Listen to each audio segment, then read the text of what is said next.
you're all I see. And I fear this admiration will be the end of me, blurring the lines between what I want and what I need. Calm down, calm down. Don't let her see how fast your heart is beating. Calm down, calm down. Control your breathing.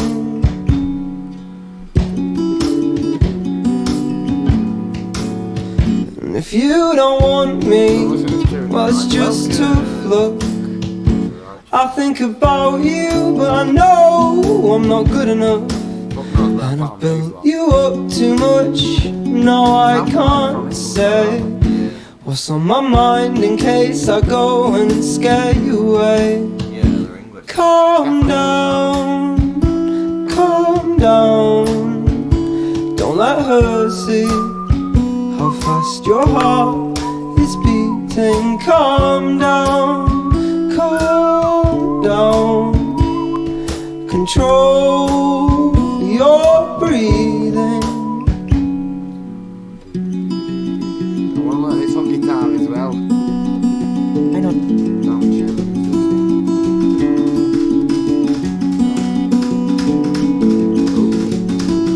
All the people you meet will have thoughts optimistic and sweet. And how welcome. We have two people. What is good? Welcome. Three not long Silky, ago. what Yo. is up? Let's put those down there, look. Welcome, Silky. Thank you for joining us. Oh my gosh, I feel like I'm super late here. Super late. But we're going to go for it anyway. Welcome, Silky. How are you this evening? I hope you're doing okay.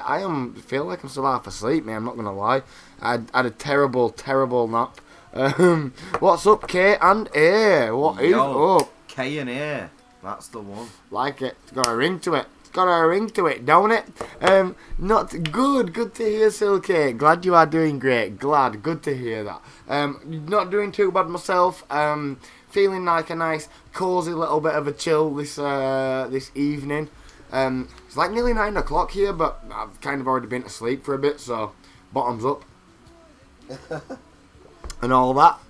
But yeah, we're going to have a movie night. Welcome. I don't know if you've seen all of the discourse in the Discord. I probably shouldn't have used that one. Don't know if you've seen the chat in the Discord, but we've kind of picked something already. I'm going to give you all a little bit of an intro, including Aaron, because Aaron has not had a debriefing on this at all. I've only been here a tiny while. So I'm going to have to tell Aaron about it all anyway.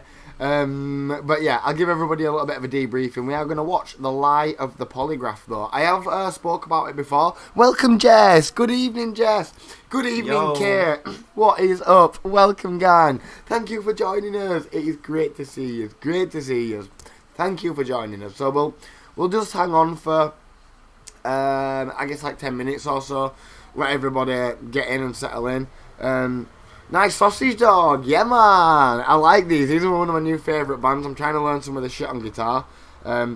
Tarty, you just about missed the intro, but let me give you a little taste of these.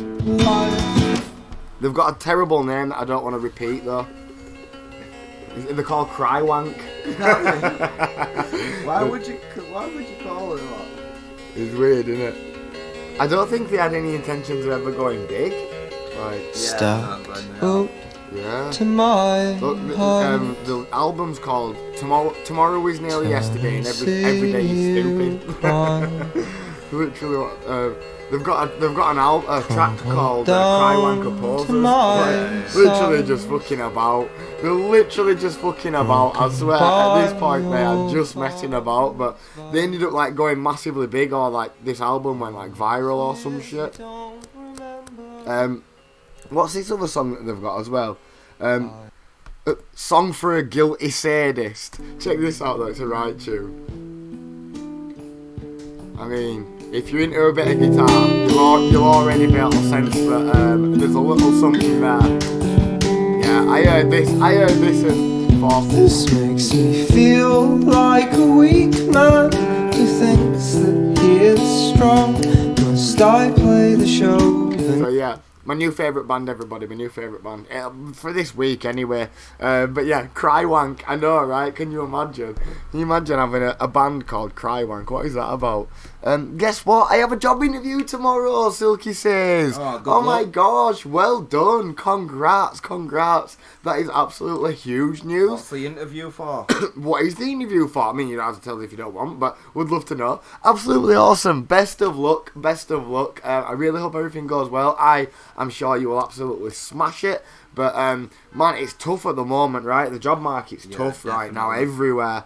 It doesn't even matter where you're at in the world. Like, if you're part of the world, you're in a tough job market at the moment. Yeah. It's like, there's nowhere that's really doing... I mean, fucking some places have done good, like Amazon and shit, mind you. We're crying out for trade, skilled labour now, aren't we? I have no idea, mate. I have been off the scene for quite a while, and honestly, after, 10 years at least of intense working, at least 10 years.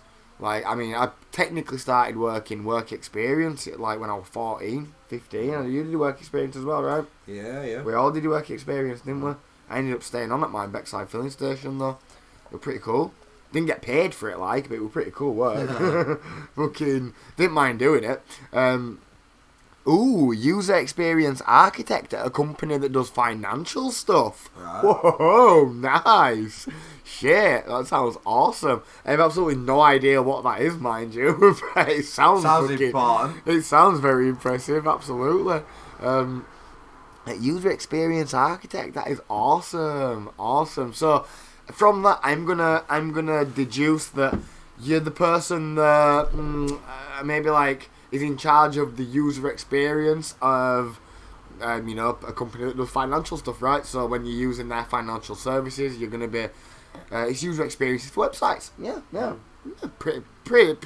I mean, nearly. That's really cool though. That I would actually kind of find that interesting, to be fair. That does sound interesting.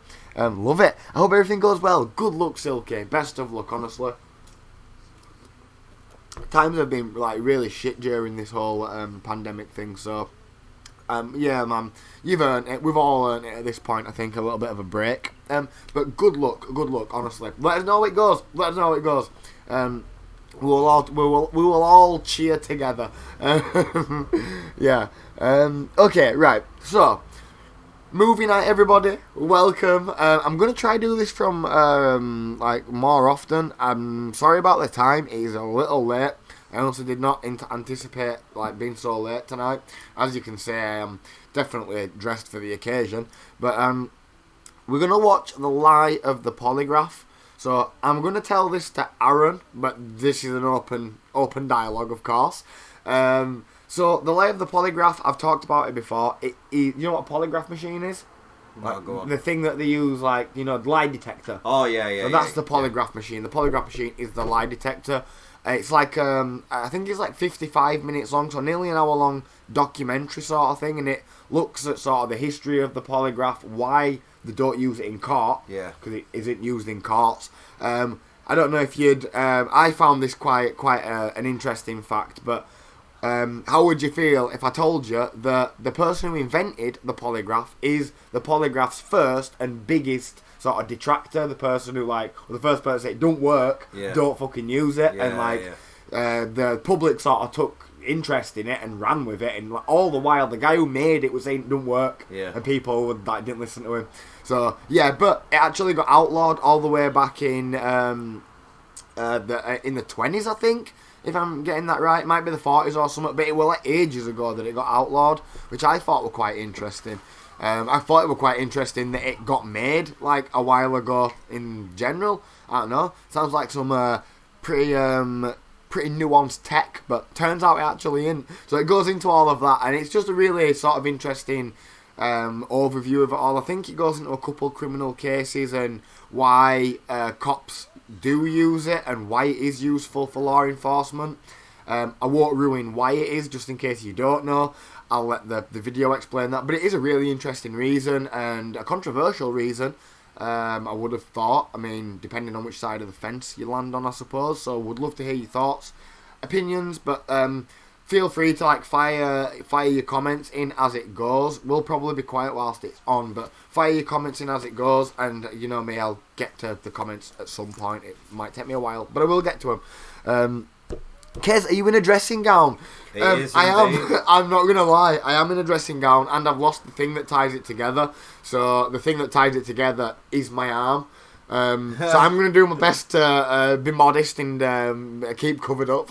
Even though it's not even seen as a bad thing for a lad to be like Not topless. really. I don't like it, mate. I don't know why. Maybe it's just because of my own personal weird things. But yeah, I'm going to try not get naked for everybody. But yes, a bathrobe. What do we call it? I call it a dressing gown. Dressing gown. Yeah, you called it a dressing gown, Jess. Smoking jacket. Yeah, that's a good shout. I like that. Definitely a smoking jacket, innit? Death for outside. Fucking hell, do you know the amount of times I have worn this specific one? Oh, is that the same one you used to wear at your mum's? This was the one I had at mum's. Yeah. I had two at my mum's. So I had like a really fluffy one and this one. So I used to wear this one underneath and then the really fluffy one over the top and run outside and like cane a big fat joint real quick. Run back inside like absolutely twisted. God damn it. It's horrible smoking a joint like that, innit? Yeah, it fucking ruins the whole experience, man. Weed is 90% where and how you feel when you're doing it. Spam, what is up? Welcome. The guy who invented also liked to use it on plants and thought they had a psychic reaction to humans. Wow, that's very interesting. There's a lot to be said about plants, I think. I mean, a lot of quack science, quackery, if you like, but I don't know. I think there's something more to plants. Yeah, I have heard that before. I have heard of a polygraph being used on plants before, and some like weird results getting brought back. I have also heard of like all kinds of other weird experiments that go on with plants that aren't really accepted into sort of science particularly. So yeah, they've done all that, man. The amount of crazy science tests that they have done over the years is just fucking insane. Welcome, Lena. Welcome. Great to see you, by the way. Thank you for joining us. Welcome to my humble abode. We are going to try and do a movie night tonight. We're going to watch The Lie of the Polygraph, and I'm going to start in about 2 minutes. So if everybody wants to get ready, that'd be awesome. No way, yogurt and sperm. No way, what the hell? Why would you try a polygraph on sperm? Yogurt and sperm. Yogurt, yeah. That's got to be the most disgusting combination I can think of. Weird shit, that. What flavour's the yogurt? Don't, you'll ruin yogurts. You'll ruin yogurts. We're eating all the flavour of the yogurt. I know, it's a strawberry one. I hope it's banana. I don't mind a bit of banana. Or vanilla. I like vanilla yogurts, mate. They're my faves. Been off face buff. Hey Jen, absolutely awesome. We've got Jen with us as well. Even Jen has made it to the party. Welcome, Jen. It's so great to have you with us. Welcome. Okay, so T minus like 1 minute. So just very quickly, Jen, we're gonna watch Lie of the Polygraph, and it's basically kind of like an overview of the lie detector test thing, like the polygraph machine. It's kind of the history of it, why we don't use it anymore in courts, why the police do still use it in interrogations, not in court. Intimidation. I mean, I don't want to ruin it. I'm gonna let the video. I'm just gonna let the video play out. I don't want to tell you all too much, but yeah, if you don't know why they use it in interrogations, there is a reason why they still use it, and I guess I get it. I'm not sure if I really agree with it, because I'm not sure if I agree with the whole cops are allowed to lie to you, Yeah, but at the same time, when you look at people like that Ted Bundy, Colonel Summit Russell, can't remember his full name. It was like he were an army colonel, yeah. He legit walked into the he'd murdered like a load of women in like brutal cold blood. He were an army like colonel and shit, knew his shit, you know what I mean? He'd like really gone hard on this shit, like set up his whole life to murder. Like he'd gone fucking nuts in army or some shit, brutal guy. And he went into the interrogation, yeah, with his chest puffed out, fucking, big man. As I'm a Marine! As you can imagine, yeah. Big jarhead and that, one of those. And they broke him down with the polygraph test that got him. What? Yeah, because a skilled polygraph sort of examiner, the person that does the test, they can really make you believe that it's real. Yeah, they'll say stuff like, you might say something like, oh, like, I'm not, if you're guilty, you might say, like, I'm not right good at this, I feel nervous. And they'll say something like, oh, that's fine, you're like the perfect kind of person for this, and they'll really get it into your head that fucking it's real. They explains it really well in the video. Thought it was only the Americans that still use the polygraph. You'd be surprised how widely used it is still. How widely used it is still these days. But like I say, it's not in court. It's more in the interrogation side of things. But it is like pseudoscience. It doesn't particularly work. And it will explain exactly why. So I'm not going to ruin it any further. But yeah, I'm pretty sure they still use it over here, don't they? Pretty sure. Lie detector only in extreme cases, don't Yeah, like I say, it's only to solicit a bit. Russell Williams, creepy as hell. Yeah, that guy. Hey, Ultra! Welcome, Ultra! Thank you for joining us. Welcome to movie night. Thank you. I hope you're doing okay, by the way. Happy Sunday to everybody. Yeah, Russell Williams, man, that guy was hella creepy, mate. That interrogation is something else. And a case as why I'd point to it's okay to lie to people and say that you've got evidence you don't, because sometimes it can really fuck people up. And I've also got a very good follow-up video about Jeremy Kyle and the polygraph thing. So this is a really good sort of precursor to a little video that I could show you on a future episode. So yeah, I'm priming you up for a Jeremy Kyle episode later on, so keep that in mind. Because that were another really sort of big deal, because they really made out, don't you think? They made out like lie detectors on Jeremy Kyle were legit. Oh yeah, bang on, 100%. When you watch that, especially as a youngster, like I was young when I was watching that, and when I watched Jeremy Kyle, I thought that shit were real. You were all brainwashed, wasn't Yeah, I legit thought that these people had cheated on their spouses because of the lie detector, and like knowing now that it's literally up to whoever's making the test, so the show basically decided if they were lying or not. That's it kind of is fucked up. Somebody killed themselves over it, yeah, and that's why they stopped it, the show. But yeah, really crazy shit, man. You can mess up the reading by clenching your butthole. True story. That is actually true. You can do what? Science says, yeah, if you clench your butthole when you're taking a lie detector test, it spikes the lie detector exactly like you're lying. Legit, they've tested it. It is a fucking tried and true science that. Wow. Clenching your butthole makes it look like you're lying, so don't ever clench your butthole if you're lying. I won't be putting note up there in the interview. Yeah, you know, won't be putting note up there again. Fucking hell. Again. Yeah, no, that's true. Where the fuck have I heard that? That is actually true though. Like that ain't even a joke. Jeremy Kyle is utter scum. You could definitely You could definitely take that stance with him. I've always been of the opinion that I wouldn't get along with him very well. Me and him would clash like fuck. And Ultra, I swear that what Tarty says there is 100% true, or at least they've tried it and there is something that backs that up. Like that ain't even. Is your name Tarty McFly? Clenches. Can you imagine though? Can you imagine everyone when they're actually? It is actually like a response though. Like apparently that happens when you lie. Well, I mean, can you imagine being sat in a room, right, and it's all white walls around you, and they hook you up to it for the experiment, and it's like, right, tense it, and you're like, all right then. I just think that's a really strange combination, man. Like, what a strange indication of lying. Tense your asshole. Wow.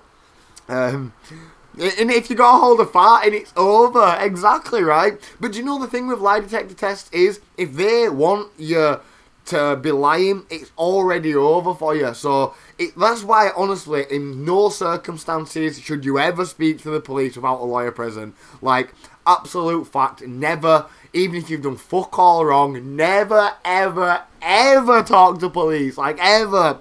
Like, I cannot get that further, man. Like, if they think you've done something wrong, they will absolutely get you, mate. Until they've got you, won't they? Like, they will do everything to try and get you. I've seen it happen far too many times. Gosh. Especially if you're a kid as well. Not even that, like, nowadays with YouTube and stuff, like, there's people that analyse, like, interrogation footage and stuff, and, you know, true crime, right?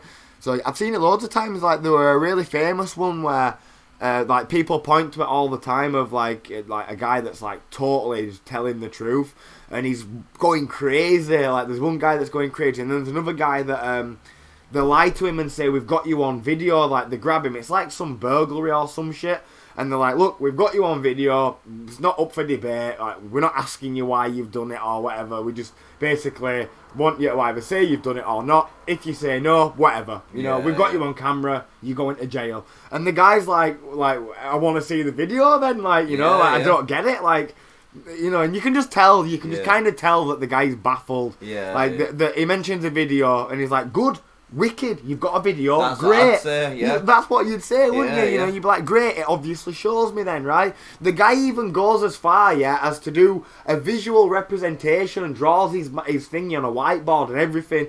And, like, it was going in there under the pretense that he hasn't done anything wrong, so he can't get himself in trouble. But he does. Like, they still get him. Like, they still try to get him. He actually does get off, but, like, the fact is, like, there's no what he could have said. They just had him. They wanted him. Put it this way. Mary, welcome! Welcome. Happy Sunday. Welcome to movie night. Sorry, I had to admit to having a knife. Yeah. I got told, basically, because the witnesses apparently said they seen me have a knife. So, in court, it were a last-minute charge. And in court they said, basically, if you admit you had a knife, you'll stay out of jail. But if you go against the judge and say you didn't have a knife, you'll go to prison. I had to admit to something I didn't actually do legitimately to stay out of jail.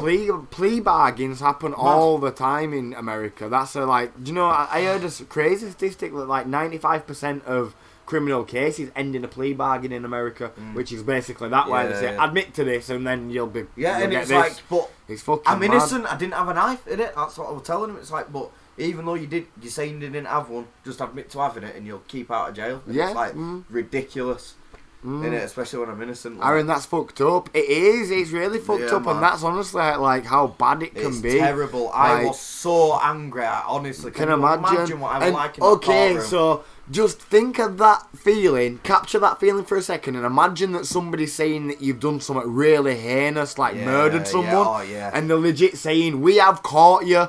The only chance that you've got is say that you've done it, you'll get life in jail, no chance of parole, or try fight it and get death. You'll go to Gurney. And they will drive that home so fucking hard that that's your only choice, your only way out is to confess, because they don't want to fuck about with it, or they don't want to have to go to court with it and shit either. It's fucked. It is fucked, man. But knowledge is power, especially in situations like this. In courtrooms, it is definitely. Even just in general, man, but especially with like the justice system, because I think we live in a society where the justice system is a little bit tainted, just a little bit. You can just lie and get someone arrested now. And like Spam says there, I had a buddy and his mate got caught with a few drugs. My friend talked to them and his friend kept quiet. My friend got a prison sentence whilst his buddy went free. And this is what I'm saying, exactly.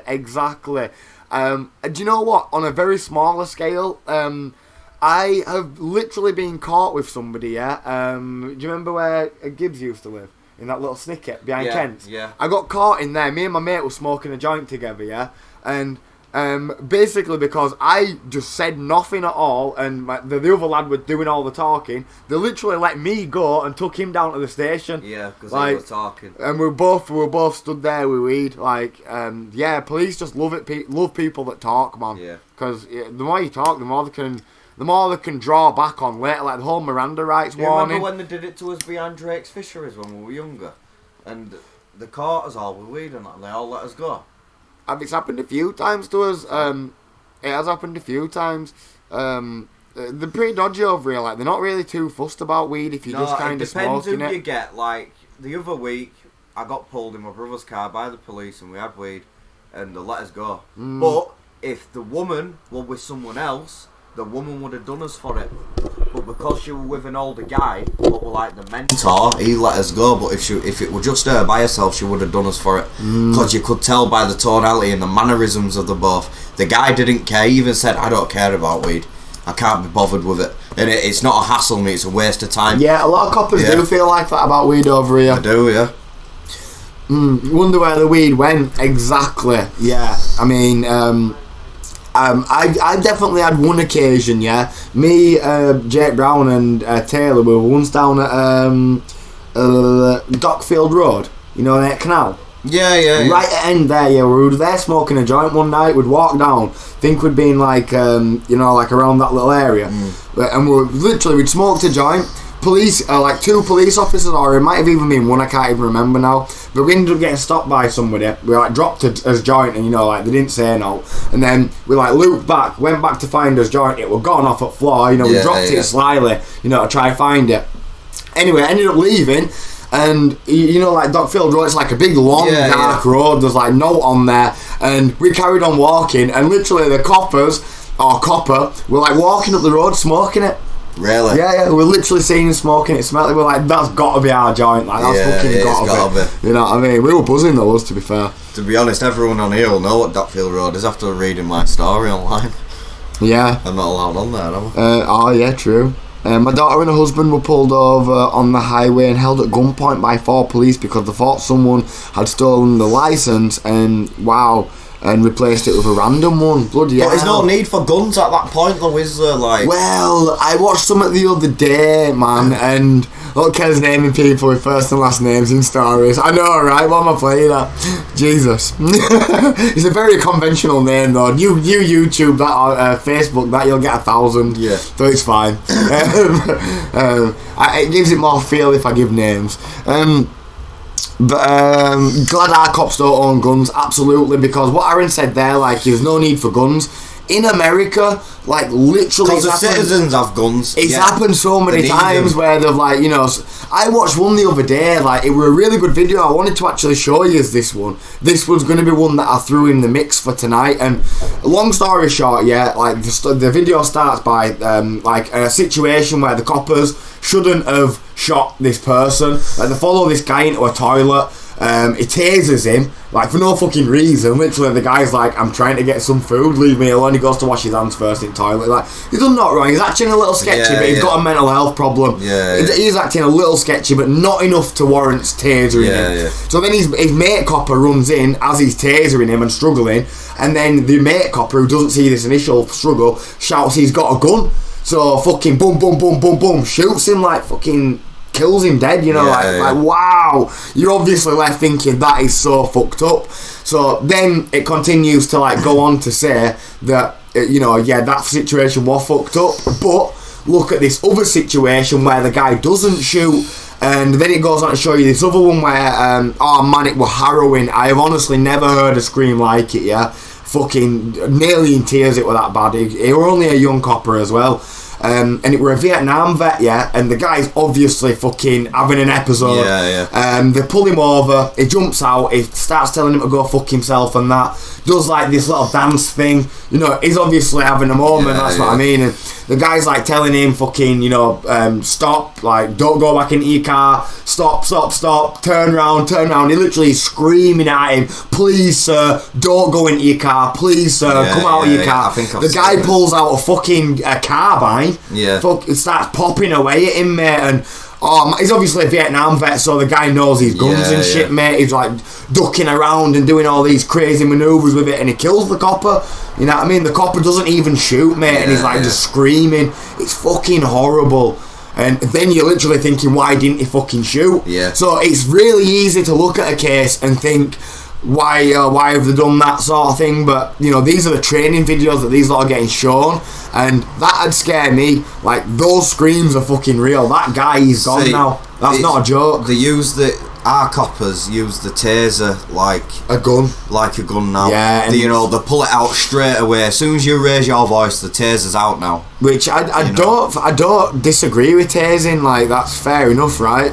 But I mean, guns are a different story. But I mean, it is scary. Like, I fucking feel sorry for coppers that have to deal with that kind of shit, that have to approach every minor traffic stop thinking I might get shot here. Like, that can't be nice, you know. Yeah. So, you know, trust me, I'd feel it. I don't like how coppers behave with guns. Obviously, it's inhumane, but at the same time, there is a little bit of a deeper sort of conversation to be had there with the whole trigger happy cops, and it is nuanced. It's not as easy as just a black and white sort of conversation, which I wish it was, because that'd be a lot easier to figure out an answer, but it just didn't. Have you seen the US companies that sells targets for the police with kids with guns on? Wow, that's really dark.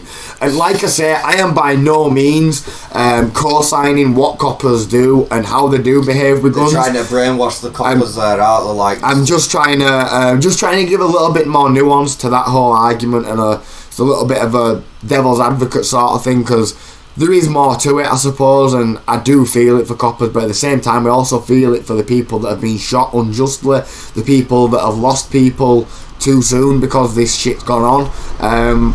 And yeah, man, it's a problem. It is, like, there's no way to say it. It's a problem. You know, like, guns in general, man, it's a deep conversation to have. I know, especially with, like, Americans, it's very ingrained into American culture to have guns, and not only to have guns, but the right to have guns. Yeah. Very ingrained in American culture and society. But with that being said, I honestly do think that at some point we need to ask ourselves, as an evolving society, if that is really what the road we want to go down. But on that note, should we start moving on?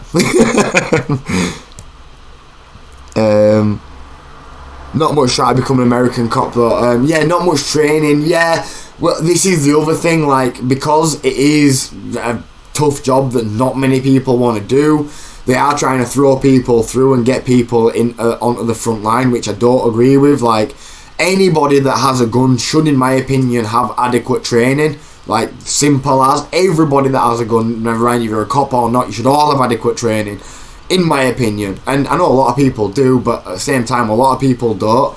And man, that shit's scary. That's where you get people pulling guns out for any random reason. It's like the Second World War, wasn't it? 6 weeks of training and that were it, off you went. Mate, national, what's it called? National service, man. Yeah. That shit's crazy, mate. Well, you had to, 3 years we had to stay in it for, and they stopped it, I think it were in 70s or 60s. I mean, yeah, it's crazy. It is crazy, and I mean, yeah, I'm not trying to have that argument with anybody, because I definitely fall on the side of police bad. If I had to just pick one, that's the side I do fall on. They've done far too many fucked up things, in my opinion, to really be able to say that they're acting just. And there's just no need for the way that they talk to people, and there's all sorts. I've had plenty of situations where the police have treated me very unfairly. Like, personally, for no reason. Like, personally, I have felt it even over here in the UK, where we have good cops, you know, that do have, like, at least half decent training, like.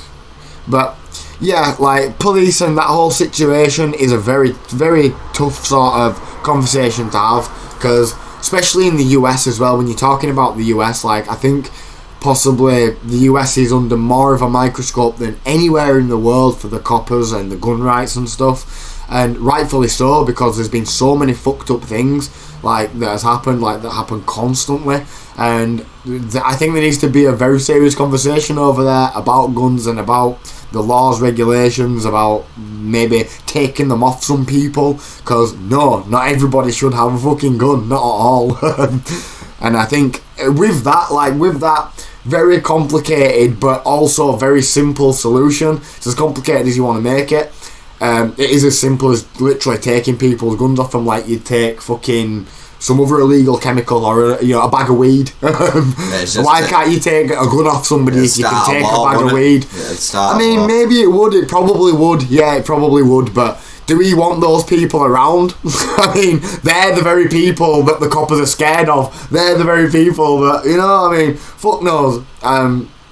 All I'm saying is get adequate training or don't have your gun. Like, there needs to be that kind of conversation. I mean, I think guns should be allowed. I do think, you know, having home defence and stuff is really a really good idea. Being able to have a handgun and stuff, there's good parts to that. There's good sides to that. Absolutely there is.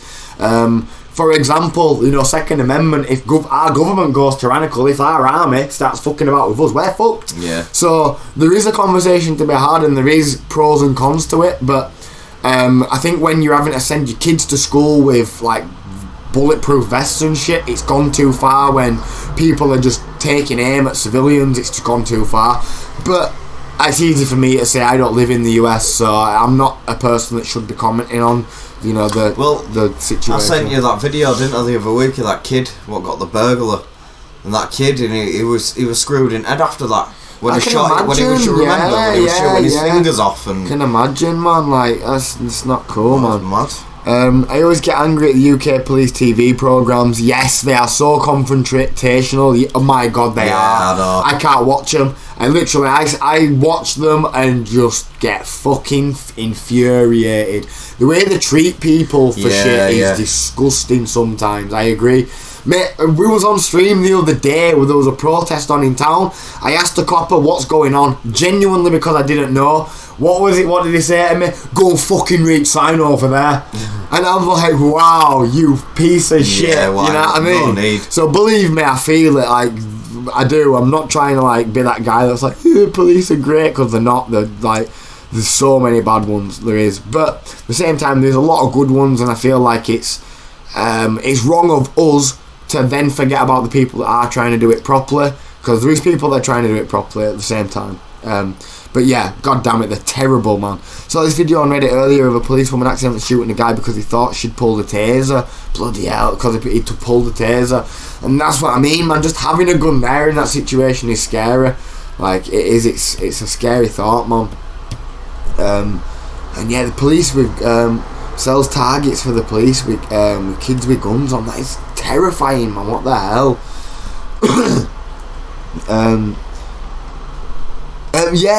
Bum off. Jess literally says, the policeman you asked about the event going on and he directed you that a poster comes to mind. I don't know if that was prompted, but yes, that exactly. Yes, they're terrible over here sometimes. Like, at the same time though, like, I have had good coppers, so I have to say that in the pursuit of being fair and balanced, I do have to mention that I've met really nice coppers, and I've been in the back of a police car before, somebody that's arrested me for possession of weed, and they've literally said to me that it was stupid. Like, the copper was saying to me, look, I agree with you, I'm giving this whole big spiel, and the guy literally is saying, you should be a motivational speaker, you're good at this. And I'm like, yeah, fucking this, that and other, going off on one about why weed should be legal and shit. And he was like, look, I agree, like, it's stupid, but it's my job at the end of the day. I'd get fired if I let you go. And it's like, right, fair enough, I get that, but yeah, it's bullshit. But there's some good ones out there. But I don't know. Do you think it's outweighed by the bad ones, Aaron? Do you think there's more bad coppers? There's more bad coppers than good, definitely. I think it's probably because they like the authority. It's natural human instinct to like the power. So they go mad with it, don't they? Yeah. They go mad with it, and that's where you just get problems. I agree with that totally. Good shout. I like a gun so I could turn my light off without waking up out of bed. That is so funny, so you could just shoot it off.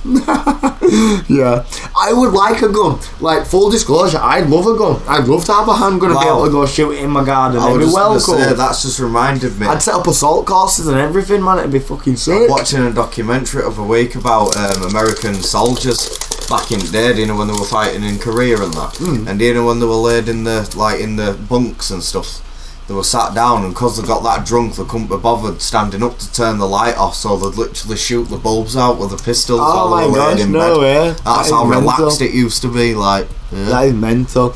Like, I don't think it should be that lax. I think there should be some, like, proper training and shit going on, I guess. But I don't know. It's a tough one. A uniform gives some people a shitty sense of power, and don't you dare question their authority. Yeah, absolutely. And I do think that some people genuinely set out because of that, because, like, the whole they get bullied thing. I think that's true. I think some people get that sense of power, they get that uniform and that badge or whatever, that gun, that taser, that baton, whatever the case may be. It goes to their head and it sends them mental. They think they're better than everybody else. They get moral high ground over everybody. Like, what a piece of shit way to even just think about yourself. Like, nobody gets the moral high ground for acting morally. Acting morally is something you should do. That's the whole fucking point of ethos. Like, it's something that you should be doing anyway. Like, something that should be fundamental to you. So, yeah, like, I respect police, but I don't think they should be getting any special praises for doing a job that they've chose to do.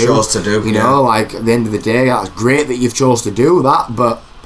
Like, yeah, I mean, do it. They're struggling to recruit police officers in this country. They are, and I'm not surprised they are, because they don't get paid enough as well. Like, they don't actually get paid. 20 grand a year. That's shit. That's not a lot for what they do. Like, same as armed forces, that's what they get paid. It's like 26, 24, innit? It's not much. After 3 years. Yeah. But, yeah, I mean, there's a lot to be... There's a lot to be said, like I say. There's lots of pros and cons about it. I can definitely let me start by saying I'm open-minded enough to be able to try and see it from other people's points of views and look at it from the cops' perspectives. Maybe they don't deserve that, maybe they do, but I feel like if we stoop to their level and become as shitty as they are, then nothing's ever going to get solved. So we owe it to ourselves and to the people that are trying to be fair in this, not the people that are just going around shooting each other. Like, the people that are trying to be fair, we owe it to them to be fair and balanced, and just to appreciate their opinions and appreciate what has kind of radicalised them to the point of, you know, wanting to shoot other people just so freely. Because to me, that definitely, there must be some sense of normalisation or some kind of I don't know, just period in between or upbringing or something. Because if you give me a gun and pissed me off, I wouldn't shoot you with it. Like, I wouldn't. Like, there's no way I would have the balls to shoot somebody because I'm pissed off. Something like that. And that happens like every day though. Like, every single day there's shootouts because of people being pissed off. Road rage. I'm not going to say a particular place, but you know, there's places in the world where that happens every day. But like, I don't know, there's just a certain thing in me that would say, if I shoot this person, it's going to kill him. I'm going to do life in jail. I don't want to do life in jail. I don't want to kill this person. I don't want to ruin their family's life. I'm thinking of this stuff when I've got a gun in my hand pointing it at someone, obviously. They've got to think of it, haven't they? But I don't think these people do. I don't. I think they mustn't do.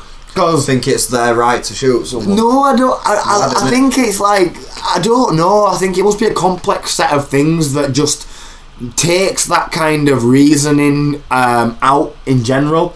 So I don't know, maybe they've got a mate that shot somebody, maybe the parents have told them it's okay to shoot somebody if they piss you off. I don't know, there's something that they've done differently to me in particular, and I can't speak for anybody else, just me in my opinion. Like, I just feel like for me, to get me to shoot somebody, you really have to get me in a fucking sort of way, you know what I mean? Like, I don't know, there'd have to be something in between, I don't know, man.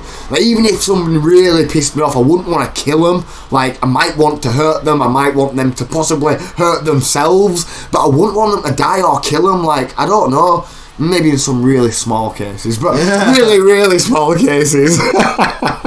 I'm only playing. Cloud Surfer can be all diplomatic. Yeah, I'm just going to put this NWA song on that really speaks to me. Bless you. No, I am trying to be diplomatic. I agree. I am trying to be diplomatic. Just to be fair, I do feel like, as the person that's in the spotlight here talking, I should give a fair representation of the conversation, or at least the understanding that I've got of it. I guess that's part of live streaming, just being able to jabber on about how I've sort of seen things, and hopefully that's interesting to you all. But I do feel sorry for coppers to a certain extent. Like, you know, I feel as sorry as I can for somebody that's killed an innocent person, of course, but like I say, there's got to be just a lot going on there. So yeah, I do think it's a tough one to answer. We're probably not going to answer it in this stream, but we're going to have a good go at it. Of course we're going to. Right. But before we watch that video, I'm going to head home. I don't even know if I'm going to watch this video tonight, to be honest. I'm literally going to end up crashing out. Yeah, it's getting a bit late. It's like 9:30 now. Oh my gosh. Maybe we'll watch the video tomorrow. Maybe we'll do that tomorrow night. We'll continue this conversation on though, because we're having fun here. But yeah, maybe we'll do movie night tomorrow, because it's getting late for me now. It's getting late, it is. But we'll continue the conversation on though. you want to stay for 20 minutes, Aaron? Yeah. I once had a cop take an eighth of pot off of me and asked if I had kids. When I told him no, he gave his opinion while holding my bag. I guess not. Wow. Some of them can be weird over weed, and I've never really understood that because it isn't a bad drug. Like, it just objectively isn't a bad drug. Like, No, it's not. it's just not. I get, like, you know, seeing the bad side to it and been an advocate for not taking drugs in general, but some people have a passionate fucking hate for weed. Yeah. And by proxy, you, if you smoke weed. My brother's next door neighbour's been it's trying crazy. He's had to move out now. Oh my god, his brother's literally getting bullied for smoking weed by a terrible neighbour. She's literally like a nightmare neighbour next door, like one big of those. time. He's literally had to move out because she don't like the smell of it. And I mean, he doesn't even do all bad. Like, he legit smokes He's weed the most outside. quietest guy you'd ever Yeah, he's meet. he's a nice, quiet chap. I will second that. He definitely is. By the way, Spam, I second that. Fuck the police, and I'll go on record saying that. Fuck the police a second time. For not only for all the shit that they've done to me personally, but for everybody else out there. How they talk to us. Like how I they say, treat at us. this point, I do feel like they've done too much for me to be on the police's side. And if it ever come down to it, I'm gonna be on the front line saying fuck the police. I've always said that. I will always be on the front line trying to drive social change, but at the same time, as a person that is kind of dedicated to that kind of I guess that kind of sentiment, I do feel like at the same time we should tell both sides of the story, because that other side of the story does often get told out because it's a very emotionally charged conversation. When people talk about that stuff, you know, and you're trying to convince somebody to say fuck the police, you're obviously appealing to morality and appealing to emotion, which usually gets people riled up and gets them to the point where they say, right, fuck the police. It makes you want to go smash up a storefront or something. But I think there's better ways to go about it. I do think that there needs to be a conversation, and it is very easy for those kind of ones to evolve into fist fights. Like, they can. We've seen it happen. The other week with me, I witnessed a knife robbery. You did? I told all y'all about this, remember? I witnessed it there and then. I did mention and I witnessed the guy trying to rob another guy with the knife, and fortunately for the victim turned on the robber, and the robber turned victim. And but yeah, I reported it to police, and the police said to me there's nothing they could do because the offence wasn't against me. So I said to them, so there's a guy on the loose in the town centre at 5:30 in the morning when everyone's on the way to work and etc, and there's nothing you can do. And he said, well, all we can do is log it, and that's why I've got no time for the system or the things like that. You know, some poor person were going to get it that morning and get the phone robbed or money robbed, and the police knew about it and they weren't going to do anything. So bad. That's crazy, that, ain't it? You can't even report a fucking crime, man. Like, how mad is that? And just think, I had to admit to having a knife to stay out of jail, even though I didn't have a knife. I've reported an actual guy having a knife and robbing someone, and there's nothing they could do. It's a joke, absolute joke. It's so bad, isn't it, that? Yeah. It's so bad. Plea bargains I don't agree with in general. Like, prosecutors and stuff are just bad, man. Like, I've got a lot of gripes with all that kind of shit. Like, a lot of gripes, man. Like, I really do. Like, I support this shit, man. Cannabis is safer than your government. Wake up. That's what kind of shit I'm on. Trust me, I'm a revolutionary at heart. Like, I really am. I do feel like at this point we should all be smart enough and open enough to at least appreciate the other side of the argument, because there is a lot that comes down to it. There is a lot that has to make somebody pull the trigger, I suppose, whether it's fear, whether it's just a split second decision or whatever. There obviously is two sides to every story, and I'd just like to hear the other side of the story and then tell them respectfully, go fuck yourself. That's all, because then they can't exactly say that you hadn't heard them out, right? So at least nobody can say that I ain't saying go fuck the police or fuck the police. Educated. It's not it's an educated decision.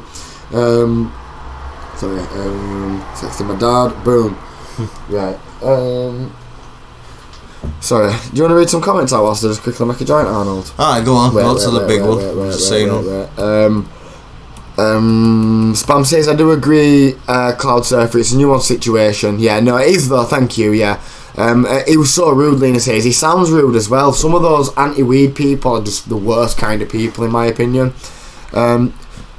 Alliteration is king, so Moving Monday sounds better to me. Yes, absolutely awesome. Always accept for the variable change. Yes, probability. It'll be a better night tomorrow, I promise you. But always accept for the variable change. So yeah. Right, will you read that one out, Aaron? Let me put it in reply for you so you can get it up. My neighbours came and asked me nicer when they could smell my weed, not to smoke it where they can smell it. That's fair. Whereas the neighbours on the other side smelt it, then went and talked to the other neighbours to try and get me in trouble. The nice neighbours came and warned me that the bad neighbours are twats and to be careful, to be honest. That's really nice of them, yeah. That is definitely good neighbours right there. Well, they understand what's up, right? Yeah, you've just basically described what my brother's going through, because the neighbours on one side are right nice, and the ex-firefighters, and they met in the firefighting force and they got married, and they really don't mind him doing it. They're really nice people. And they called the other neighbours the Black Witches. Wow. Because that's what everyone on the street calls them, Jesus apparently. Christ, yeah, and my brother, just like you, he was going out round the corner in his car and smoking it, and then he boxed his shed off and was smoking it in his shed. Yeah, he really went to Lems, didn't he? Yeah, and they were still complaining. And the reason he stopped going around the corner in his car is because you get drug tested now behind the wheel and you lose your licence, so you don't want to risk that. And then his kid was born, so he started smoking it outside instead of in the kitchen. So his bad neighbours said, you know, smoke it indoors and shut your windows. Jesus. Even though they knew that he just had a kid, and he was refusing to do it. Then the other week he had a fire in his back garden, and the neighbours started lying to the police and ringing police and chatting a load of bull. And then the next morning my brother asked him if he could have another fire, and they ended up stressing out at him, went round to his house, strangled him on his doorstep, and then they went round and realised that they were going to get in trouble. My brother rang the police, and then after he rang the police, they went round to interview the next door neighbours, and the neighbours said my brother spat at them and went round to their house, and all because they don't smoke weed, and the kind of middle-aged, one of them's a bit older, and they work for HMRC, which is for the government. They just took him by judge of character and thought my brother was just kind of a little scruff what's got a drug problem. And now it's got to the point where he's had to move out of his own house now with his in-laws just to save a load of hassle. And that's where he's at with that one now. That is mental, isn't it? Mental. So, right. Next one. So, which one? Yeah, as long as it's an honest conversation on the side of the police, too much covering up for each other makes you lose. Oh, so true. Yeah. So true. They do a lot of that. Yes, they do. And I don't agree with that at all. And I think the problem lies in there's a little. Right, let me put this up here. There's a little bit of like a cult mentality sort of thing with the coppers, isn't there? Like, you know, they're all like really in cahoots with each other, and I do not agree with that. Like, it's really, really bad, really bad. Yeah, it causes. That's what people mean when they say like the systemic problems, because that isn't. That's not like an individual thing. That's something that's kind of from the superiors down. You know, the superiors are the ones that are letting that environment breed and probably encouraging it. Because, don't get me wrong, it's great for morale and this, that and the other and whatever, but it's having a lot of bad unintended consequences. Yeah. Which is these coppers tending to cover up for each other like no tomorrow, which is terrible. And obviously is going to make the public lose so much trust in their ability to conduct themselves and have an honest conversation. Like you say, Mary, it does need to be an honest conversation on both parts. If we're going to be fair, then they need to be fair too. And, you know, admit where they've gone wrong, and I guess they have a really hard time of doing that. They do, and it's a shame because the conversation would be a lot easier if pride wasn't involved. Yeah. And everybody just looked at it objectively and thought, you know, like, this is just terrible. And I honestly do feel like the whole gun talk situation would be a really good place to start, man. Like, and it'd solve a couple of the problems, at least, I think. Blue wall of silence, it's so common, it even has its own phrase. Exactly. The UK police, man, had murdered a woman recently, a couple of weeks before he had exposed himself to some kids in McDonald's and didn't get in trouble. Wow, that's sick and twisted, man. And this is another thing, like, why on earth are they allowed to get away with that stuff, man? Just because you're a police officer? I mean, I've always been of the opinion that if you're a police officer, you should probably get punished more than somebody else, because you are literally meant to be upholding the law that you're representing. Like, you've took an oath to that shit. Like, we all have to a certain extent, but police way more so. It's like, you know, there's a lot of it going in evidence rooms and everything, isn't there? And yeah, a lot of overlooking and backhanding and sergeants and stuff that get let off. of course, yes. Do you remember that? Ever see that famous case? I think it were in Texas, and it were like a police sheriff, a deputy sheriff, yeah. I think it was the actual sheriff, so like the tall sheriff of this like town, you know, like American sheriff of a town. Yeah. Literally, like he's the big honcho around here, sort of thing. He's like in this little sort of town of maybe 1,000 people or whatever. Yeah. But this guy's the top dude, and he basically had murdered somebody. As you can imagine, everybody covered up for him, but. I can't remember who he murdered, but he must have murdered somebody, or there'd been some public outcry or something. I know. But they literally went to the fucking the department and they were stood out and they were like, look, we need your phones. Yeah. It's as simple as that. Like, you know, we've kind of tried to ask you lot to do it. You fucking obviously aren't doing it, so now we're getting involved. Yeah. This is a murder investigation. Well, you're under investigation for murder. They killed the copper's kid. That's what it was. Next level, wasn't it? Yeah. He did some unspeakable things to the kid, killed his kid, and then the copper, I know what story you're on about, took the guy to the actual police station, murdered him in the police station with his own mates from the police force, and because they all were in it, they got away with it for a long time before someone spoke out and grassed them up. That's what I mean, and that definitely happens a lot. Definitely. Sorry, Kate, I missed one of your comments up here a bit ago. The police were far too heavy-handed. Kate says, the police were far too heavy-handed with me at age 14, even as a gibby little kid. Yes, I feel that one. Yeah. A gobby little kid. Okay, gobby, I get that. Not good. Yep, no, totally with you there. I remember a time that I got arrested for drunk and disorderly. Ha ha ha, I know. Yeah. But in my defence, it was on the night of a protest day. I was not to do with a protest, of course, but it was a anti-racial / racial protest that had gone on. Don't know if it were all to do with it, but they were really heavy-handed with me. I'd like stumbled out of a nightclub, you remember Legends? Oh yeah. Stumbled out of Legends, mangled out of my head with my pal, and we were just walking in Midlet Road. We were like walking in Midlet Road, obviously out of his head. Shouldn't have been, absolutely. Coppers got out and started giving us loads, like calling me an idiot and that. I was obviously pissed up and I started getting a little bit upset with them.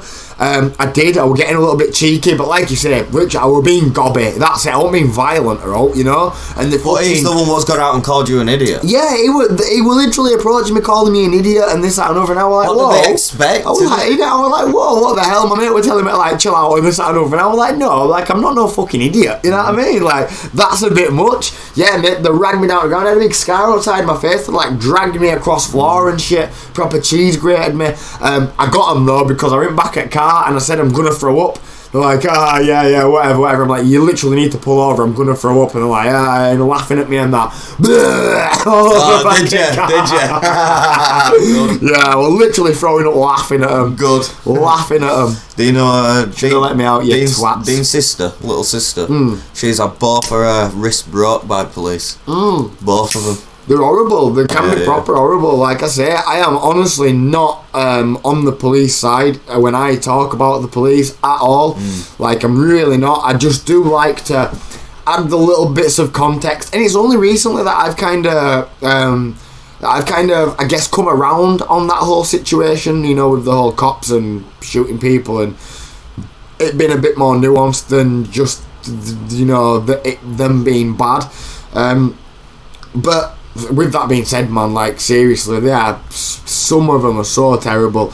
I think, especially like in these like smaller ones, like obviously these smaller ones as well, probably in large hold some of the most loyal police officers at the same time, some of the most dedicated police officers to their city, their little village, town. Like they know everybody knows them, innit? Like those sort of probably some of the best police officers that this world has got, because like that is such a community police officer that I just can't stress that. Like somebody who is really willing to put their life on the line for the will of the community. There's plenty of police officers like that, but I think at the same time, those little sort of towns are sometimes the worst, because it's very small, one person out of 30 people rather than like 300-400 people at a big department. One person, standing out to go say something is a lot worse. Like they can literally get killed for that, can't they? They can be shot, took out to desert and shot for snitching like that. Which must be terrifying. But yeah, cops hate the no-stitching culture that's common in the cities, but they don't snitch on each other. Total hypocrites, right? They're supposed to be held to a higher standard. Seems like they'll take anyone these days. Absolutely. Yeah. So it's a great comment to follow that one. They should be held to a higher standard. They absolutely should. I think that is part of the becoming a police officer oath, if you like. You kind of swearing to that, aren't you? Even if, like, at that point you think that some of the laws are dumb. This is why I agree with getting locked up for weed, because it's still part of the law and they've still got to do it. I'd prefer coppers that are following the law, even if they kind of don't agree with it, as long as the law's right, even though I feel like that's a pretty fucked up way of looking at things, because just because it's legal it doesn't mean that it's right. I don't know. I just think, largely speaking, I think somebody who cares about the laws a little bit more is better than somebody who cares about them a little bit less, right? That's my point. But legality does not equal morality, so that's a whole other story. Let's not get philosophical. One area at a time. Sociology, right? But they are supposed to be held to a higher standard. Society does have these unspoken rules, and law enforcement has these written rules, and they're supposed to, I think, kind of uphold them all, like, and maybe even take pride in upholding them all. Like, I think that's the kind of cops we should be looking for. Not really like that anymore, is it? It doesn't seem to be. And I mean, I have to ask the question of why. What has made it get to that point? At what point did it become that way? Has it always been that way? Because possibly it has. Possibly coppers have always been just a bit of dickheads. And maybe that is the case, and then maybe that's something to be said about power and about centralised power and about how we as a society are distributing power to the individual. Maybe we shouldn't be. Maybe there should be more independent governing bodies. I don't know. I'm not the person that should be saying all this stuff, obviously, but there's obviously people out there that get paid to come up with this shit, so if a bozo like me from Bradford can at least approach the conversation, surely other people can pick it up and finish it, right?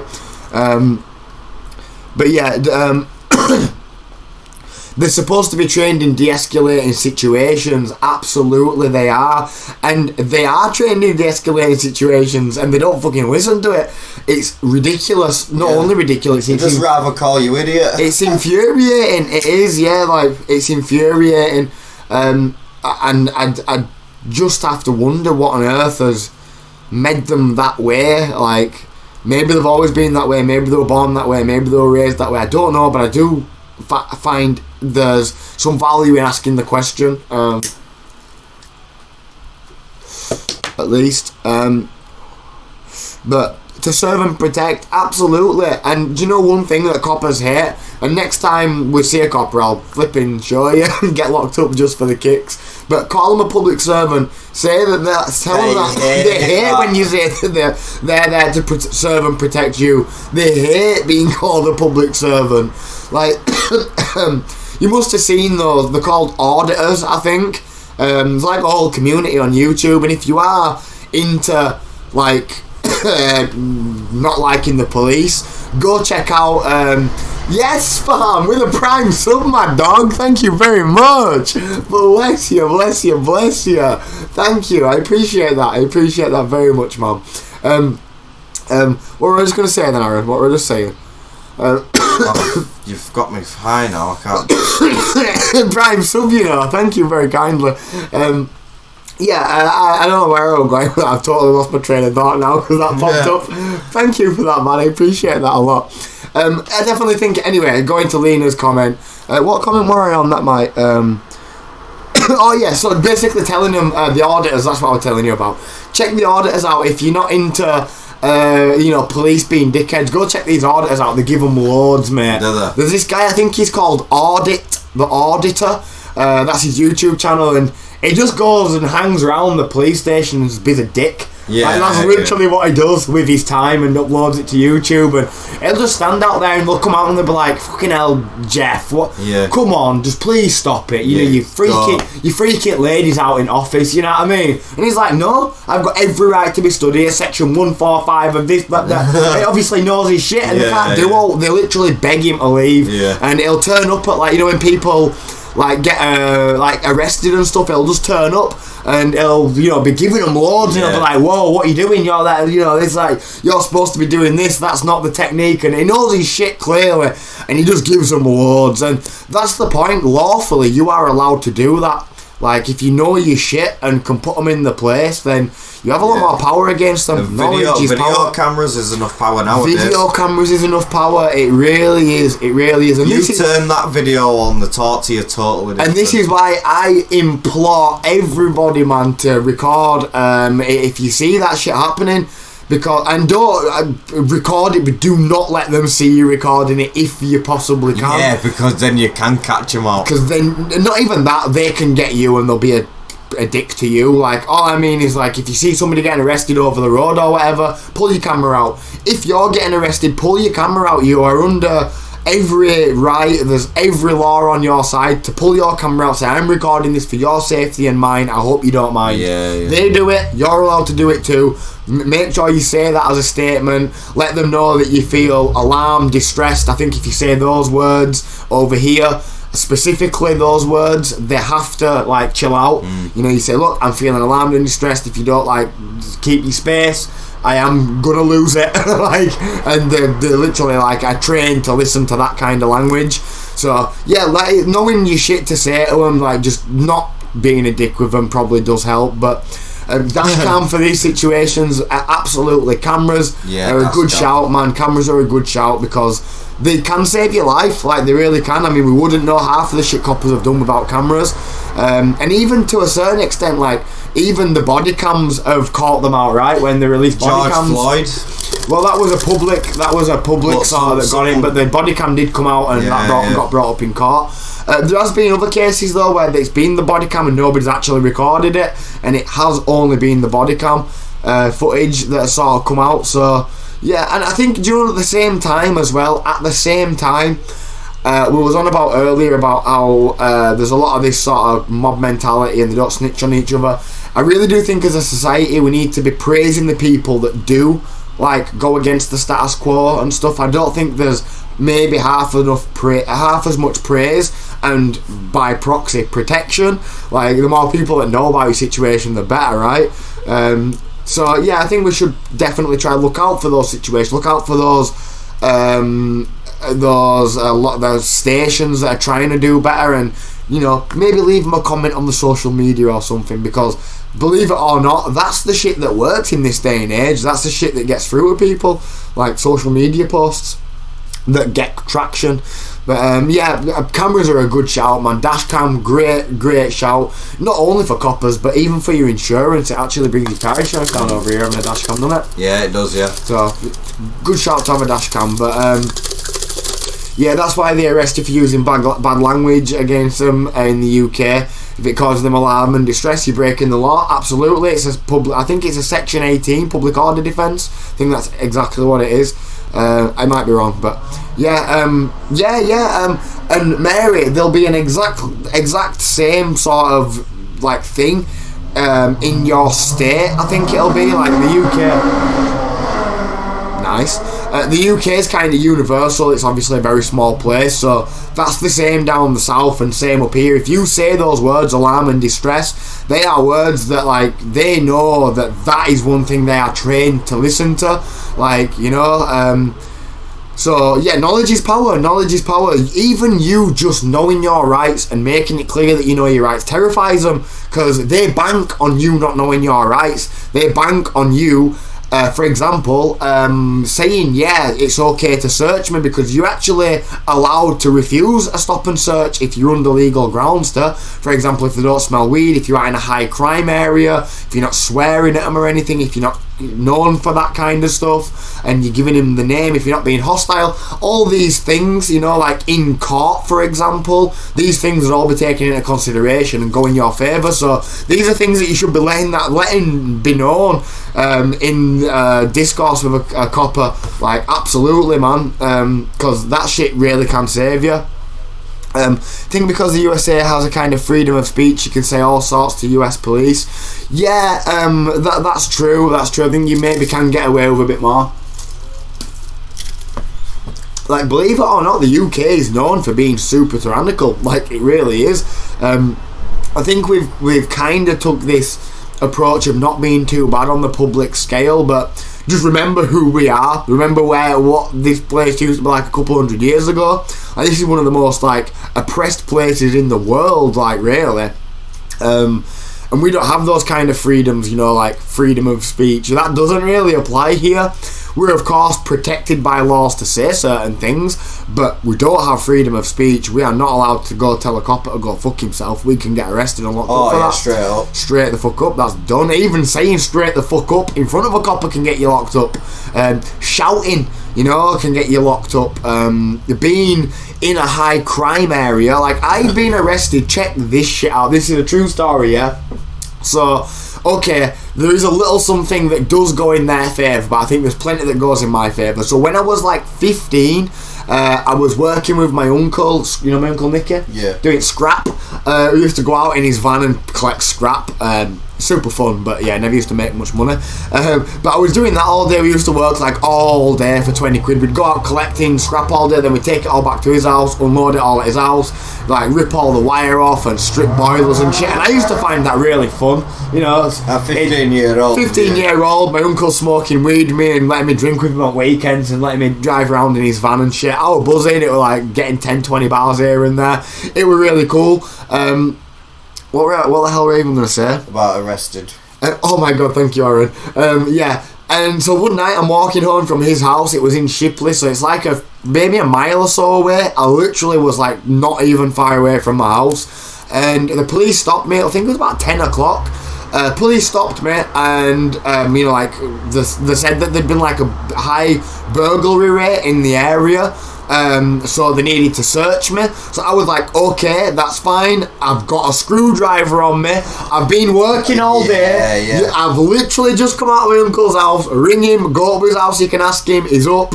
Like, I've got a screwdriver on me. I've just brought it from home. We do scrap. I explained it. I've got nothing on my record for anything to do with theft or violence or nothing of the sort. Like, you know, I had the right to have a screwdriver on me. It wasn't it's, you know, screwdriver's not an illegal thing to have on you. It's just they can do it for going equipped, can't they? That's the thing, right? So they basically tried to do me for that. I did get NFA'd, which is no further action, and got let out the next day, mind you. But they took me to the police station. They took me all the way to fucking Keighley and made me walk home the next day. Keighley, by the way, he's like 15 miles away. Yeah, you won't really try stream it either because it's just too far. Bronte Parsonage Museum, that's where it was near. If you remember that stream, it was all the way over at that police station because Shipley classed as like it took them to that one back then. It's daft, innit? They stopped using the cells at Shipley.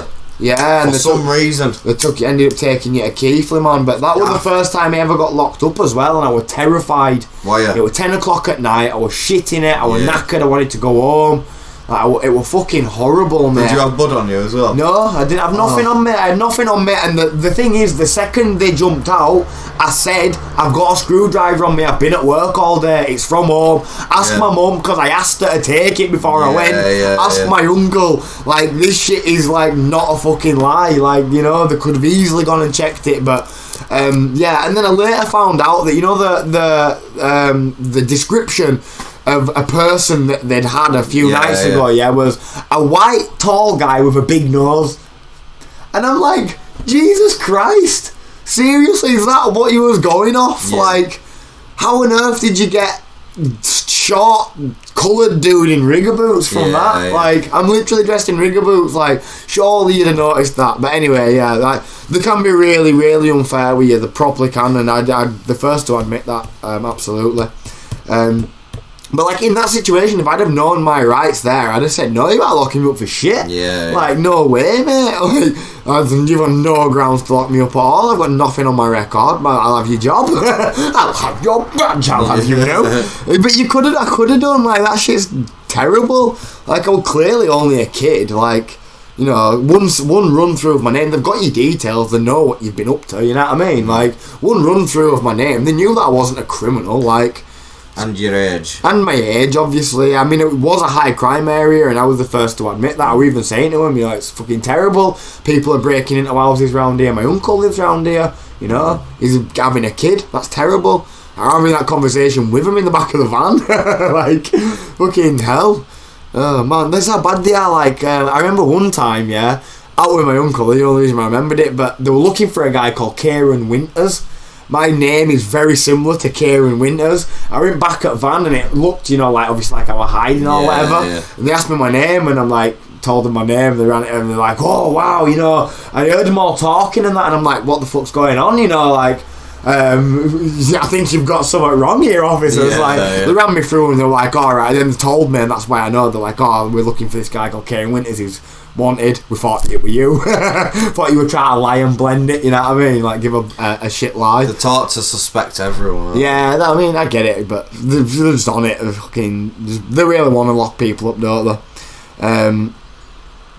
Unfortunately, freedom of speech tends to give a racist the freedoms to use the worst derogatory terms. Absolutely. That is a problem. I think slowly but surely society is coming round to laws for that, to a certain degree. I mean, there's already laws against, you know, been like that towards Jewish people, so I don't see why we can't make it a crime to other things, but we've got like hate crimes and stuff, and it is in it to a certain extent now.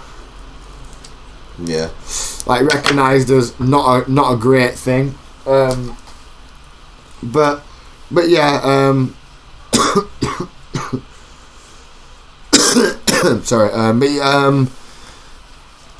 freedom of speech is a weird one. Like, that's what I mean by sort of we were watching a video about this the other day, and I think this is interesting for that.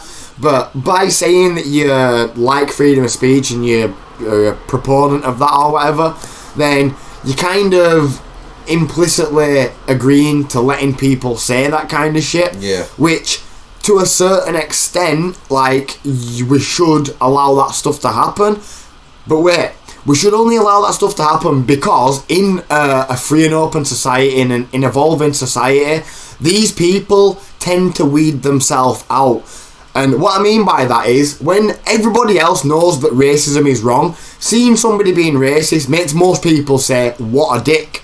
And there's a really famous case of this, I think he was a Labour politician over here, it was an Irish politician, and there was a big thing about it, about BBC letting this guy on. It was a known horrible guy. Imagine Trump, but back in the 80s. IRA or something. Some shit like that. It was a really horrible person, and everybody knew it, and that was the thing.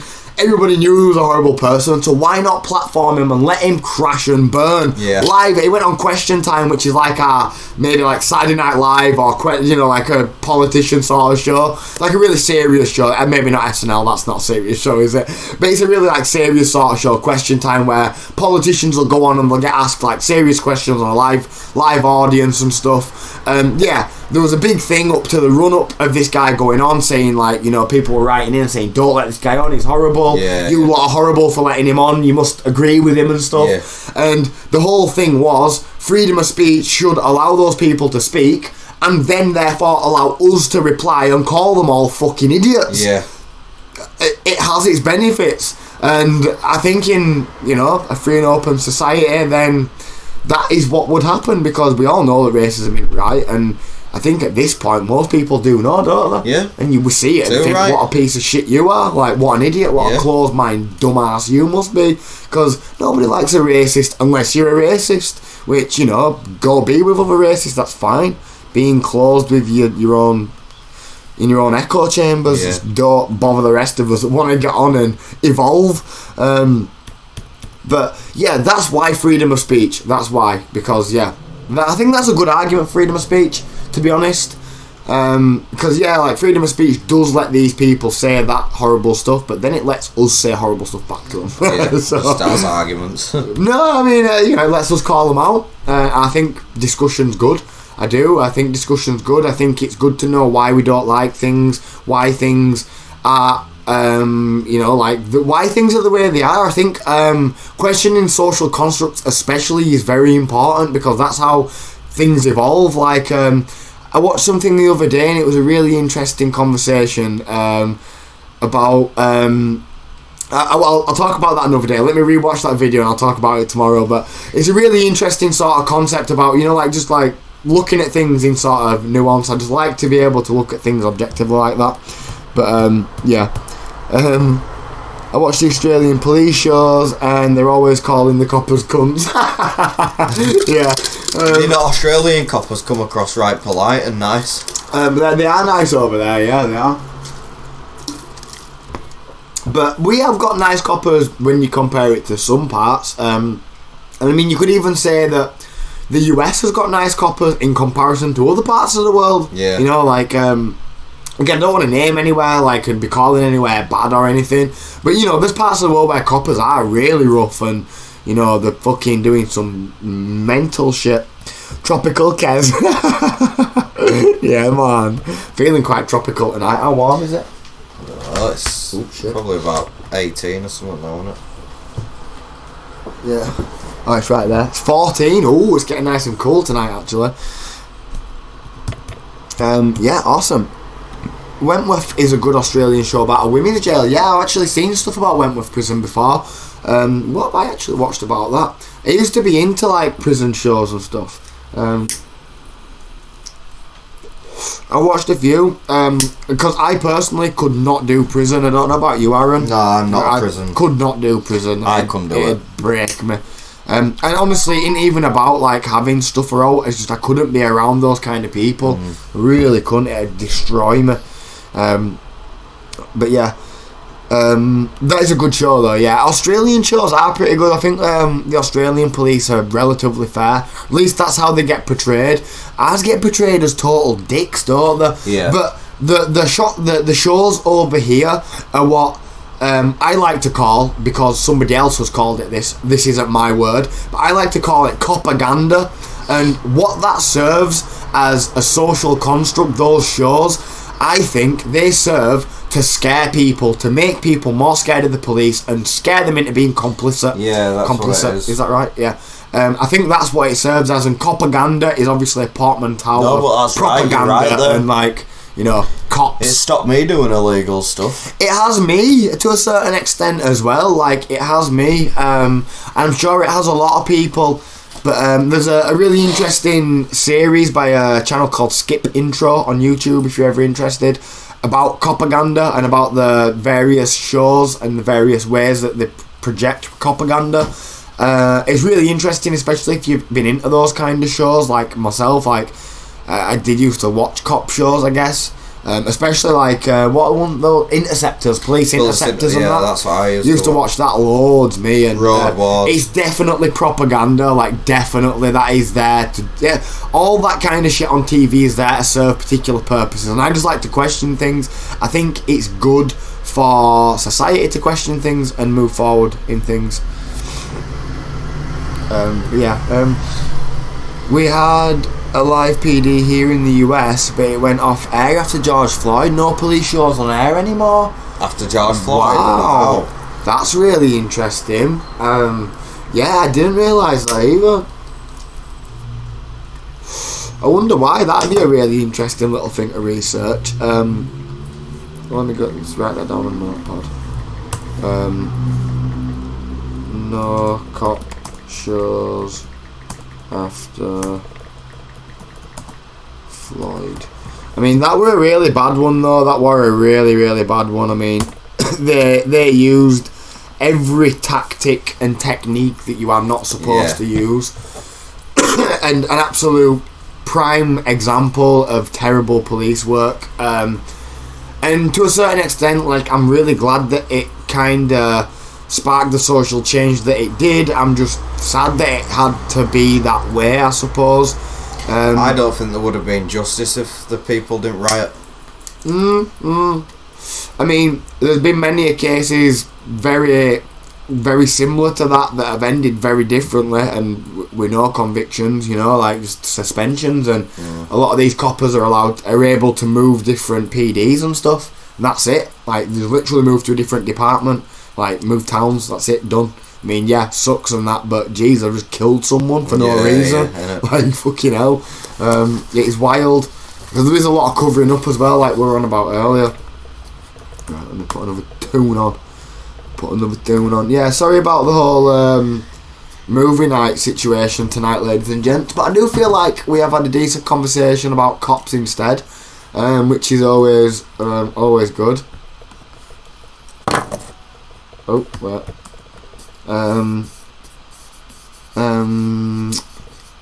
Let me change title. Talking about cops. So I'm only changing that so I know what we're talking about later when I'm looking back at the VODs. That is why I'm doing that. Right, okay. There are shows about jail, but no more live broadcasts following different police departments.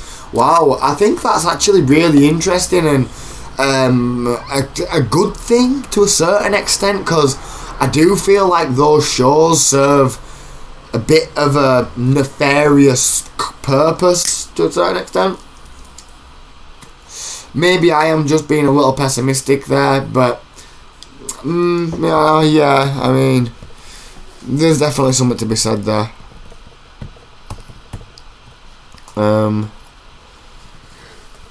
Anyone with older siblings knows just how terrifying it is when they sit on you but they get up. It panics me to think about. Glad the C word will rot in prison. yeah, innit? I mean, yeah, it really does. It's a scary thing to think about, and like I say, I am glad that it sparked the social change that it did, because it needed to happen. That conversation did need to be had, but it's just real sad that it was the way that it happened because of what it did. You know what I mean? We lost somebody in a real brutal way. I watched a pretty in-depth documentary about that whole thing and watched the scene multiple times to really get an analysis of it and try and make an informed decision about if that was in fact, you know, the way that it was. I don't know. I mean, I watched his sentencing last I did, yeah, I did. Like, it were a big thing, and so it should have been as well. I'm glad that this is now starting to be a big thing. It's been happening for a while, so yeah, like, it's about fucking time. This is literally like a 30, 40, 100 to 200 year old problem. Yeah. Like, Jesus Christ, shit's been going on for so long now.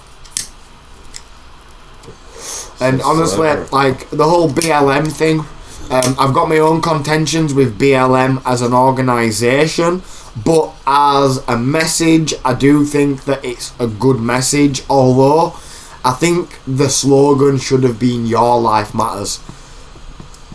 That's it. Now, I don't know how everybody feels about that one. Don't tell me off if you think that that's wrong. But of all the discourse at the time, like, I don't think I ever heard that one, that we should have been saying "Your life matters," an objective thing that when you're saying it, you are putting out that the person you are speaking to, life matters. You're already starting on good terms there. I think that'd have already diffused a lot of the argumentation around the whole Black Lives Matters, no, Blue Lives Matters, no, well, my life matters, you know, like, because yeah, everybody's life matters. It ain't about black or white particularly. It's just in this situation we are looking at the systemic problems with black people. So that was the focus there, and in essence, and I think most people know this, like, you know, driving that social change for black people is going to do it for everybody. Like, you know, they're not going to like switch on to then like white people, for example. It's going to kind of sort it for everybody then. It's going to set a precedent sort of thing. So it's a good thing for anybody, don't matter who you are. I think it's a good thing anyway that shit's been spoke about. So yeah, it is sad that it happened, but I'm glad that at least, you know, the next generation won't have to go through that, hopefully. That's what we hope. Oh my gosh. I think Aaron was right. So many situations where that has happened before and they got away scot-free. Yep, absolutely. Without the protests and riot, there wouldn't have been social pressure to actually do anything about it and break the status quo. Absolutely, 110%. I have an interesting perspective on like protesting in general, though. I know we look at protests today as being like this, like really outrageous and crazy thing, but I think that if you look at history, protests have always been a really important part of social change. So I don't think we should see it as an extreme thing.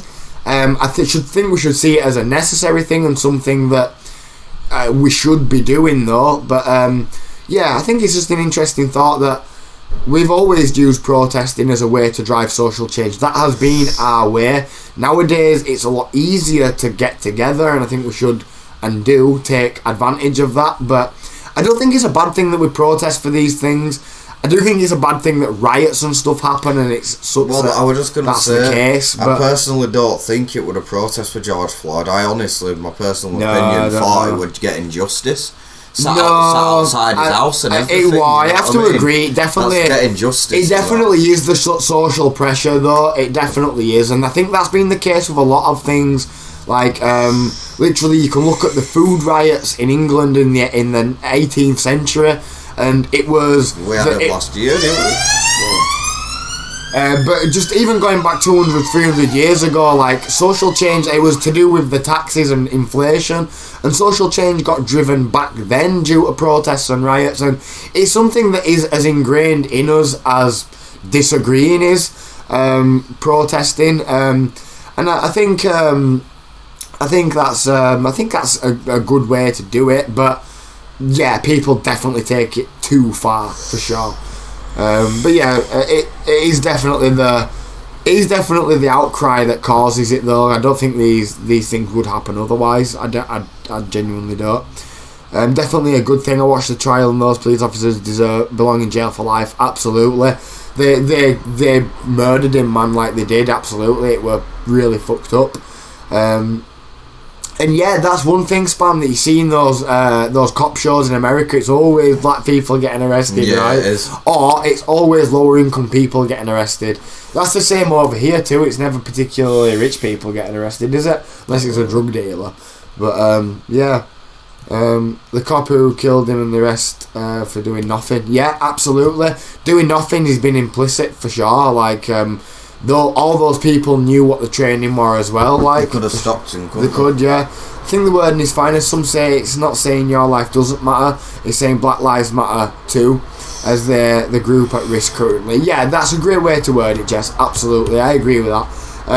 I think that the only way that I suggest that to be the way that people word it is because I think it'd diffuse people from then saying, yeah, well, what about me? You know, because like you're literally saying your life matters. But I think you could still have that being the title and the message be the same.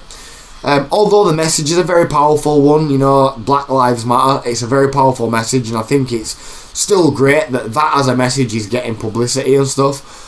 Because yeah, it's true, you know, like They are the group that are at risk. No matter how you want to look at it, that is the situation at hand right there. So yeah, that's definitely a good way to word it. I agree with that 100%. A very good way to word it, in fact. The fact it happened when everyone had been on lockdown probably helped it turn a bit rioty. Yeah, people were getting stir crazy. Very true, yeah. I think riots have also been something that's happened for a long time as well, and I don't agree with riots. You would never catch me rioting because it's kind of dumb. It is. You can still get the same, but at the same time, so when I say that, somebody who's a fundamentalist or whatever they call themselves would say, but Kez, without the fear of rioting, protesting wouldn't be as powerful. I was just going to say that. That's what somebody would say back to me, and that's why I try to play devil's advocate, because it's true. The whole reason protesting is so powerful is because they don't want we it get stuff done. They don't want it to riot. That's the reason why. French Revolution, perfect example. Absolutely. They spent all the people's That money, is literally so the what I'd people shout. took the power back off them. Like, if you spend our money, we'll give it to Yeah, people. the Jacobins, man. Like, Yeah. French Revolution's a perfect example, Aaron. Absolutely. If you wanted a historical example, French Revolution. I did an episode on the French Revolution, live presentation on it. Such a good point. And do you know why I used the French Revolution? It was to defend cancel culture. Yeah, So right. it's true, rioting and protesting and cancelling people is a good thing. Like, that shit should be happening, and it's kind of because people don't want to be kicked to death in the street that they yield and fuck off. Otherwise, they wouldn't. It even happened in Russia. Russia did the exact same thing. It is. It's a sad reality. It didn't but- really solve no law when Soviet Union took charge. You know what I mean? 'Cause everyone Well, still it can have starved. its bad sides as Yeah. well. That's the problem, right? It can have its bad sides, and this is why I would say that I think nowadays, French Revolution, fine, but nowadays I think we're all intelligent enough as a species to have the conversation and not have to smash up an innocent person's shop That's why there's civil or wars. burn our own houses down. We had riots in Bradford, London. Bradford, Manningham Lane. They were burning Bradford houses down. That, like, people were rioting in their own community. Put it this way, we And it's- wouldn't be safe sat in here right No, now. if it in the happened. Bradford we riot. would have had to go to his mum and dad's because this building would probably get satellite. This is the height of And it. that's why I don't agree with riots in that sense. But there's always something to be said, though. You know, like, it is the threat of riots that make protest such an effective method of social change. Like, it's sad that that's the case, but I think that's the fundamental of it. And although I might not agree with that personally, I do think that that's the case. I don't think that that's... In an extreme cases, it turns out, like Syria and a 6-7 year civil war. Well, yeah, you know I what mean, shit. they stood up against the government and look what happened. Well, mad, I mean, that's just a sad, grim situation altogether, and I think more needs to be done about that, but let's not get into that now, because God will be here for another hour. The fact it happened everywhere, yep, okay. Not a good TV show arresting white-collar criminals for embezzlement, yeah, as they just go quietly and lawyer up. Yeah. Absolutely, and I agree that, you know, like, there has to be some responsibility took on the criminals' part. Like, I have to agree that they wouldn't catch these people doing this shit if they weren't out doing it. Like, yeah, there is some fucked up shit going on, but you're right, you know, like, yeah, it wouldn't be a good show, right? But it's definitely a bad look for him. Yeah, I was just going to mention the London riots. as Yeah, I well. remember the London riots like 10 years ago, Comrade Aaron. Everyone in my town was petrified. Pub opposite my pub boarded windows and stayed shut all day. Literally nothing happened. 2 boys were searched because they had a backpack and that was it. Nice. Yeah, I mean, this is how scared they are about protests, because it can kick off and it can go bad, but this is what makes them want to yield and be like, ooh, sorry. Syria was a bit more complicated, as there was external powers like Russia and the USA arming different sides. Exactly, that was like a coup, right? Like, what do you call it? A coup de grace yeah, or but they whatever. started arming them after. That's been going on for a while, that shit. I don't want to even get into that one. That's literally upsets me, man. The Iranians sent in. I watched this video the other day. militia It were as about well. this social media app, yeah. So basically, it's like, I won't even name sides or anything, but it's this app, and it's a country that's trying to like employ people in this app. And it's basically loads of calls to action. So they'll put posts up and say like, there's this somewhere post up on Facebook, everybody go and dislike it so don't get seen and stuff. So it's literally like, this is how fucked it is. Like, they are going to the point of making apps to even discredit like fucking social media posts on Facebook and shit. And I mean, if they're setting up shit to do that, like, that it's complicated and there's got a lot going on there, and there's a lot of fucking fuckeries going on. It's very complicated spam, absolutely. And I, for one, don't know half as much as what Aaron does. I know, Aaron, you know a fair bit about that kind of conflict and stuff, don't you? I try my best not to look at that because it fucking upsets me so much, man, it does. But like, seriously, if you ever see me with 100,000 subscribers, mate, believe you and me, I'll be trying. I will be trying. But yeah, let's get there first. But on that note, ladies and gents, I'm gonna love yous and leave you. It's nearly 10:30. What the heck? I'm gonna love yous and leave yous. Sorry, this hasn't been a movie night. I think we got the conversation done though. Yeah, I think we've been here for nearly 2 hours, so I like to think so. But I am going to shoot and go to bed. For reals, like, it actually is bedtime for me. I am smashed at this point. Although I did go to sleep earlier, which is the reason why I am so late anyway. Like, I went to sleep for ages earlier. So that is why I am so hyper now. I'll be up all night now. But thank you everybody for being here, man. I've enjoyed this too. This has been an incredibly nice conversation. I feel like we've got a lot to spoke about. I'm always on one. I'm always on one sort of after 9 o'clock, me, I think. I always go off on one just a little bit. But yeah, thank you everybody. I do appreciate everybody's comments and stuff. Aaron, I appreciate your input on the discourse. I feel like we've had a good one tonight. This one may be on YouTube. I feel like it might be a YouTube possibly. Really clickbaity title, like fuck the police. Why we think fuck the police. Maybe we'll title it that. But yeah, one final note, fuck the police. I love it. Yeah, no, I'm still, after everything, I will still say it, man. Fuck the police, absolutely. Black Lives Matter, police corruption. They need to get their shit together, my dog. But right, thank you everybody. Silky, Spam, Jess, Lena, Kay, thank you so much. Jen, Mary, thank you so very much everybody. Shout out to Georgia, she's not been here tonight. Shout out to, who else has not been here tonight? I think they've had just about everybody.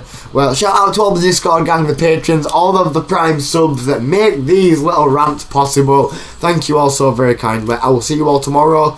May possibly go on a little bit of a mission tomorrow. I'll keep you updated. May possibly be going to Blackpool tomorrow. I'll keep you updated. But yeah, enjoy the rest of your day, everybody. Peace. See y'all in the morrow. Ciao, Peace ciao. and love. Take care, everybody. Peace and love. Thank you for joining us, everybody. I will catch you all tomorrow. Bye for now. Peace. Peace.